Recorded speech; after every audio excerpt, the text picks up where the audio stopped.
das war noch wirklich ein tolles Finale von Valentina Marquez. Das hätte zur Musik von Georges Bizet kamen, das hätte fast nicht besser passen können. Also wenn man schon mal auf den Hosenboden fällt, dann bitte in diesem Augenblick.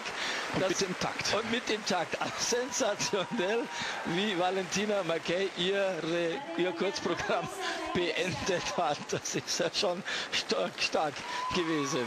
War natürlich, liebe Zuschauer, keine Absicht, aber